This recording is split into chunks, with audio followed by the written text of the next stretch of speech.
I was going to take a break from doing video reports, but there's been some tremendous chess played in the FIDE Grand Prix tournament in Zug in Switzerland and also in the Karjakin Memorial.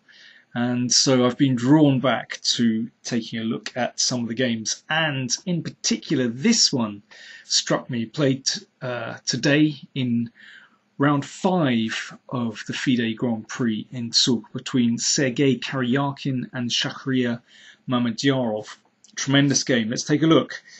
Karjakin with the white pieces and Mamedyarov goes for the Karjakin. That's pretty standard for him. And it's a main line. Now I'm just going to breeze through these first few moves. They're very standard. You could say this is the old main line. So the bishop gets chased, but it's given a hiding space there. All very standard. The knight wants to come to e5, so black prevents that with knight d7. And the bishop goes back. The bishop is pretty strong actually on h7, so white exchanges that off. And that also brings the queen up. And that allows white to castle on the queen side. Now the old way of playing this position was to move out the queen, say to c7, and then to castle on the queen side.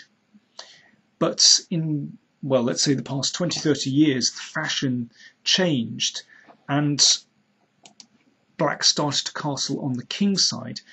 And, well, it's certainly more double-edged to do that, because white, if he manages to move this knight, then can advance this g-pawn to break open the position. But black has pretty good counter chances on the queen side and through the middle. So this is the modern way of playing for black, and it leads to more double-edged positions. Now both players, both Karjakin and Mamedyarov, have a lot of experience with this line. And, well, Karjakin has played this move king b1 before. This is a very subtle waiting move actually. Of course it's useful for the king just to come to the side. It's better protected. It also protects this pawn, and that's important in some variations. I'm just going to go back a move. For example, white would like to play knight e4, so he's ready to advance the g-pawn. But here that actually gives black the chance to bring the queen into play, gains a tempo against the a-pawn, and then to go for this endgame. It's actually a very well-known line that Mamedyarov has played previously. So king b1 is quite a subtle move, a very useful move actually. But it's kind of a waiting move as well. And previously Karjakin has faced castles, and only then he's played knight e4, and he won a very good game against Gustafsson in Dortmund 2012 with that.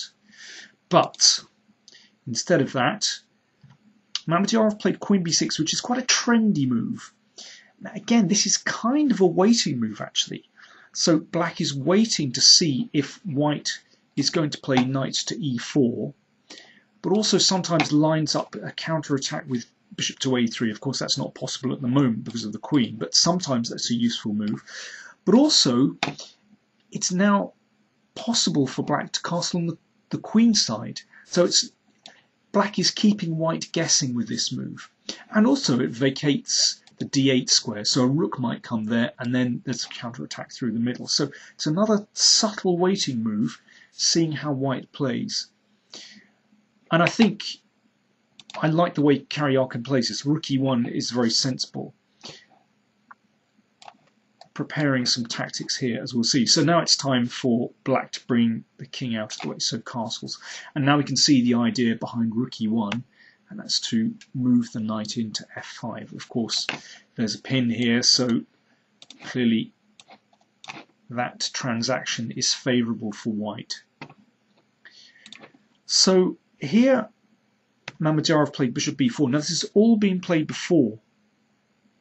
And previously, well, let me show you a game between Smates and Parligras, which continued like this.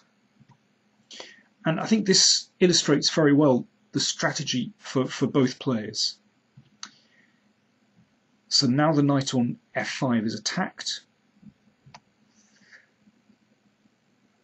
rook h1 defends the h-pawn, and now black counterattacks through the middle. Now white still wants to be able to play g4, g5.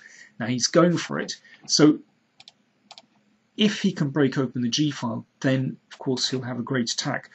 But black is just in time to counterattack through the middle of the board and exchanges pieces.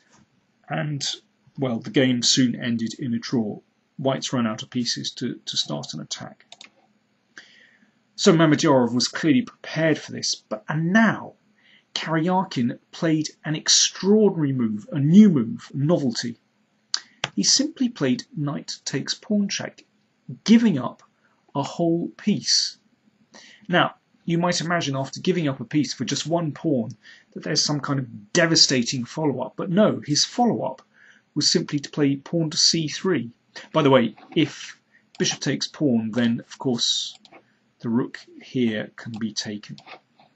But yeah, the devastating follow-up in this position after knight takes pawn check was simply c3, so that now the bishop moves. Mate is threatened on b2, and Karjakin just defended the pawn. So white is a whole piece down. Well, a piece for a pawn, but okay, that's serious. And he's even giving black a move to try to defend. Well, let's see what happened. Maybe king g7 is a decent move here. I mean, there are all kinds of interesting tactics here. For example, here, and now rook takes e6 is possible. But probably this is only good enough for a draw. But after this, well, you could just play g4, which is rather similar to the game, and just play for the attack. But okay, this did not happen. Mamedyarov, I beg your pardon, Mamedyarov played rook to e8. So at the moment, of course, there's a threat to take on b2, so it's not possible to take on h6. So g4, really simple. So Karjakin's idea is just to gain the initiative on the king side, blow open the g-file. So knight h7 was played to preempt g5. Now Karjakin gets rid of the bishop, so he wants to make sure that his bishop is now free. So the bishop is now attacked by the queen. So the bishop retreats and at the same time defends the h-pawn. But Karjakin just continues. It's such a direct attack. I really like this. But why is this so dangerous? Well, the point is that black's queen is totally offside. Basically, black's queen is in Siberia and all the action is taking place in Moscow, if you see what I mean. The g-file is opening. White's pieces can transfer very easily to the king side. Black's queen is completely out of it. So, okay, black has to exchange. So the g-file is opened. And here Mamedyarov played king h8. Now I think this is extremely difficult to defend when your opponent has the initiative, because you know that one false move and you're gone. Maybe bishop e7 was better, but white has several ways to attack here. So you could, well, you could just take on e7 and come over to the g-file. This is possible, something like this. You could also play queen g3. That's rather similar. I mean, there are many ways to continue, but I think king h8, I mean, this is all said with a great deal of hindsight. Perhaps king h8 wasn't the best, but very difficult to determine that during a game. So, okay, white's plan is so simple. Just shift everything to the g-file. And if black tries to bring the queen across, queen here, then white just blocks this out with c5. And the queen is going nowhere. So, okay, queen c7. Now, of course, black is trying to defend along the 7th rank. This is the big idea. Queen f3. And let me show you how simple white's attack is. If f5, just queen g2, and black is utterly lost in this position. For example, well, if bishop g7, and perhaps knight f8, well, there's no time for this because the bishop d8 and the queen takes, and there's just mate on g7, and there is absolutely no defense after queen g2. So after queen f3, Mamedyarov played f6. Now, if white were foolish enough to take this pawn, then you can see that opens up the 7th rank and the queen connects with the king side, and suddenly black is able to defend. But of course, white is not obliged to capture on f6, and that means the knight still blocks the queen, and that gains a very useful tempo indeed.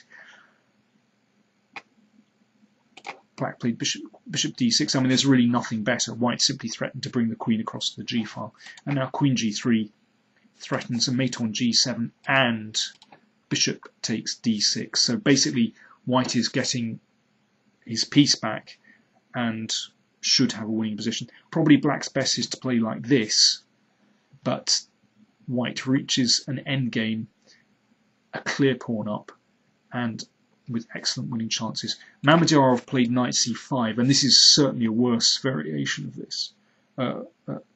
So, well, here, this is what happened. And basically, black is still suffering. Obviously, the bishop can't be taken because of queen f6.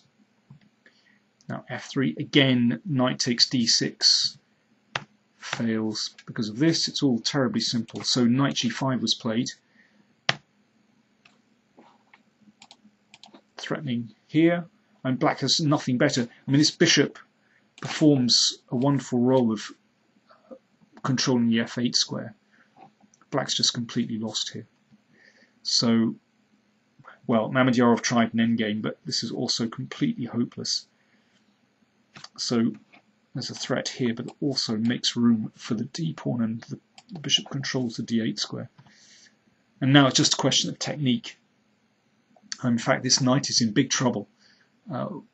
Karjakin has kept this bishop takes f6 check in reserve, and it's just actually just wants to get a queen. So the king comes across to try to stop this pawn, but now, well, this is really horrible. Pinning and winning. And, well, this is the only move that avoids immediate material loss, but after bishop takes g3, in fact, Mamedyarov resigned. Well, let's just see what might happen. So black has to recapture, and now the point is you play bishop f4, and the bishop just completely dominates that knight. You can see that it's pointing, it covers all these squares, and the knight's not getting out. Also, black has to contend with these two pawns, and it's just too much. Well, let's just go through a couple of sample variations, and let's see what happens here. I mean, you can sort of save the knight, but I mean, this is absolutely dreadful. Well, yeah, I mean, here the knight is still completely trapped. You can win this at your leisure, and black can do absolutely nothing. Beautiful victory from Karjakin. Such a straightforward attack. Who'd have thought that simply by giving up the knight on h6 in this really crude way, that white's attack was going to succeed here. But there is no clear defense for black. So, in the FIDE Grand Prix, Morozevich and Topalov lead after 5 rounds with 3.5. Karjakin, following this victory, has 3 points. Ponomaryov and Caruana also have 3. Thanks for watching.